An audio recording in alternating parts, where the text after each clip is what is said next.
everyone, in today's video I'm going to take this stock 16889A and do a whole bunch of upgrades, so stick around.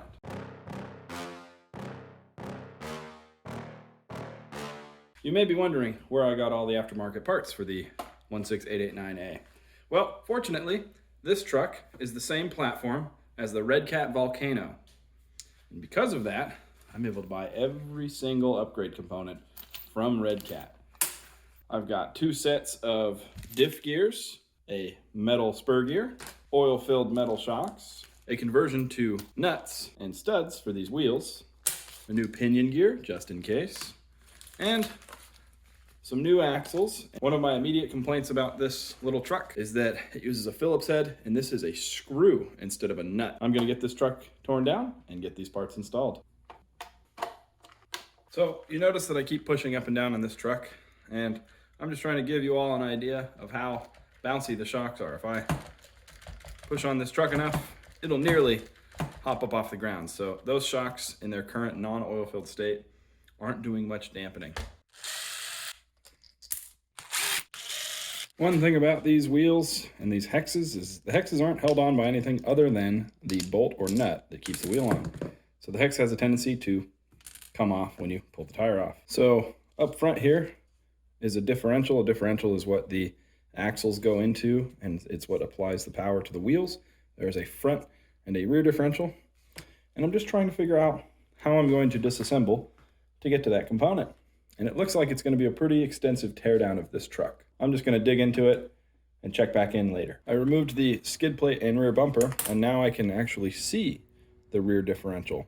I've got all the screws removed on the rear end, and it looks like things are just going to be able to come right apart. There's the motor with a metal pinion gear already, so I won't be changing that, but it's nice to have a spare. There is the plastic spur gear and the differential. So we're going to go ahead and get this thing broken down and upgraded to metal components.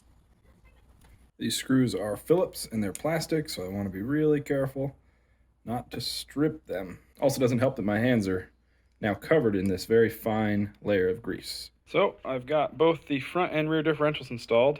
You can see by those metal cups. And now I'm working on getting the suspension back together and getting new drive shafts installed, right? And new hub assemblies.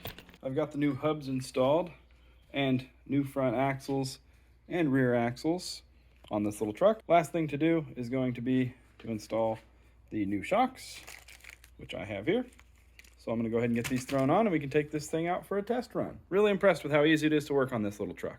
The truck is all ready to go. I got the metal shocks installed, the new tires, the new hub assemblies, nuts, and metal diffs. So let's take this thing out for its first run.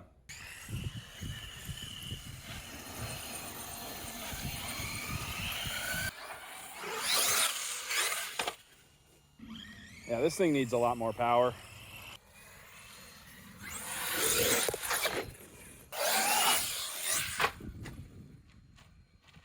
I got you, don't worry.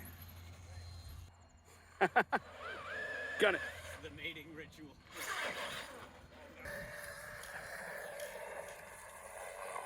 We're running high-speed gears today.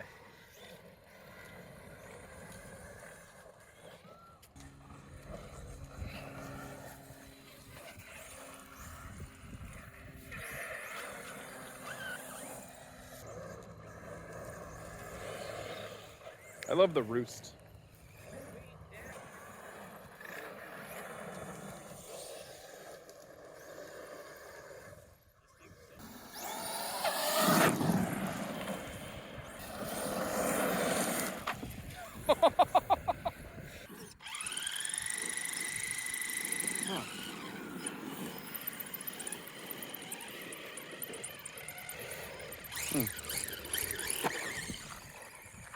Temperamental, you know.